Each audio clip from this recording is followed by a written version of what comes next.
Hi అండి. ఈరోజు chicken curry అయితే చేస్తున్నాను. ఒక్కొక్కళ్ళు ఒక్కొక్కలా చికెన్ కర్రీ అయితే వండుకుంటూ ఉంటారు కదా. ఈసారి నా స్టైల్లో చూడండి. ముందుగా చికెన్ అయితే పెద్ద సైజు ఉంటే మీడియం సైజులో కట్ చేసుకోండి. ఇందులో కావాల్సింది ఆనియన్స్ 2 మీడియం సైజ్, పచ్చిమిర్చి ఒక 2, 3, బంగాళదుంపలు అయితే పొటాటోస్ అయితే ఒక 2 మీడియం సైజ్ అయితే తీసుకున్నానండి. ఇలా పొటాటో వేయడం ద్వారా చికెన్ కర్రీ అనేది గ్రేవీ కూడా చాలా చిక్కగా, టేస్ట్ అనేది డిఫరెంట్గా చాలా బాగుంటుంది. మీకు నచ్చితే ఒక్కసారి ఇలా పొటాటో వేసుకొని బంగాళదుంపలు వేసుకొని చేసుకోండి. ఎక్కువ కాదండి, 1 లేదా 2 అంతే. అలా వేసుకొని చేసుకుంటే గ్రేవీ కూడా చాలా చిక్కగా ఉంటుంది. మనకు టేస్ట్ కూడా డిఫరెంట్గా చాలా బాగుంటుందండి. తర్వాత అవి కూడా మీడియం సైజ్ కాకుండా చిన్నగా పెద్దగా కాకుండా ఒక సైజులో కట్ చేసుకోండి. తర్వాత టమాటాలు అయితే నేను మీడియం సైజు ఒక 2, 3 తీసుకున్నానండి. అవి కూడా చిన్న చిన్న ముక్కలుగా కట్ చేసుకొని పక్కన పెట్టుకోండి. చికెన్ని మనం శుభ్రంగా వాష్ చేసుకోవాలండి.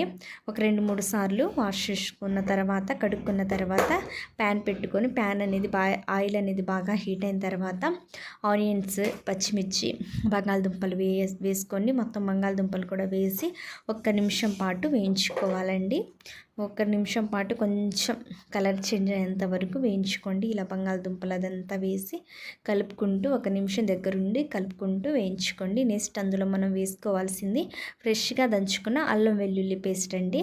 మనం ఫ్రెష్గా దంచుకున్న అల్లం వెల్లుల్లి పేస్ట్ వేస్తే టేస్ట్ అనేది బాగుంటుంది. ఇలా ఫ్రెష్గా దంచుకున్న అల్లం వెల్లుల్లి పేస్ట్ అయితే 1 టేబుల్ స్పూన్ అయితే వేసుకోండి. ఇది కూడా బాగా కలుపుకొని పచ్చి వాసన పోయేంత వరకు మంచిగా కలర్ అనేది గోల్డెన్ బ్రౌన్ కలర్ వచ్చేంత వరకు వేయించుకుంటే మనకు టేస్ట్ అనేది బాగుంటుంది. తర్వాత మనం వాష్ చేసుకున్నాం చికెన్ అయితే మొత్తం యాడ్ చేసి కొద్దిగా ఉప్పు అనేది యాడ్ చేయండి. చికెన్ వేసిన తర్వాత కొంచెం ఉప్పు వేస్తే చికెన్ అనేది సాఫ్ట్గా చాలా టేస్ట్గా ఉంటుంది. ఉప్పు వేసి 1 నిమిషం పాటు బాగా కలుపుకోండి. మసాలా, ఆలు ఫ్లేవర్ అంతా చికెన్కి పట్టేటట్టు 1 నిమిషం బాగా కలుపుకొని మూత పెట్టేసి ఒక 5 నిమిషాలు అయితే మీడియం ఫ్లేమ్లో మగ్గించుకోండి. ఒక 5 నిమిషాల తర్వాత తీసి మూత తీసుకొని టమాటాలు అయితే యాడ్ చేద్దాం. టమాటోస్ వేసుకోండి. టమాటాలు వేసి కారం 1 టేబుల్ స్పూన్, పసుపు 1/2 టీ స్పూన్, కారం మీ టేస్ట్కి తగ్గట్టుగా, ఉప్పు కారం అనేది మీరు మీ టేస్ట్కి తగ్గట్టుగా యాడ్ చేసుకోవచ్చు. ఇదంతా ఒక్కసారి మంచిగా కలుపుకోవాలండి. బాగా కలుపుకోండి.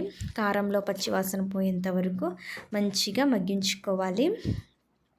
మూత పెట్టుకొని మగ్గించుకోండి. ఇంకొక 5 నిమిషాలు మగ్గితే మనకు రెడీ అవుతుంది. తర్వాత గ్రేవీ కోసం 1 గ్లాస్, చిన్న గ్లాస్ ఉండేది కదా, ఆ గ్లాస్ నిండా వాటర్ అయితే వేసాను.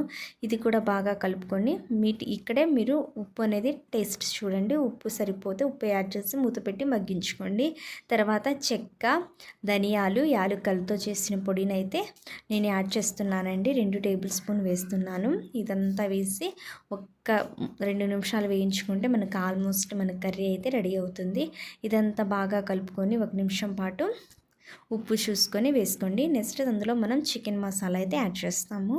ఇది ఒక 1/2 టీ స్పూన్ వేసుకుంటే సరిపోతుంది, వట్టిగా ఫ్లేవర్ కోసమే. ఇదంతా వేసి ఇంకా స్టవ్ ఆఫ్ చేసుకోండి. ఇంకా మనకు పొటాటో చికెన్ కర్రీ అయితే రెడీ అవుతుంది. చాలా బాగుంటుంది. మీకు చూస్తుంటేనే తినాలనిపిస్తుంది కదా. టేస్ట్ కూడా చాలా చాలా బాగుంటుందండి. మీకు నచ్చితే ట్రై చేయండి. గ్రేవీ కూడా చూసారా ఎంత చిక్కగా వచ్చిందో. మీకు నచ్చితే ఒక లైక్ చేయండి, షేర్ చేయండి, సబ్స్క్రైబ్ చేసుకోండి. Bye. Thank you for watching. మళ్ళీ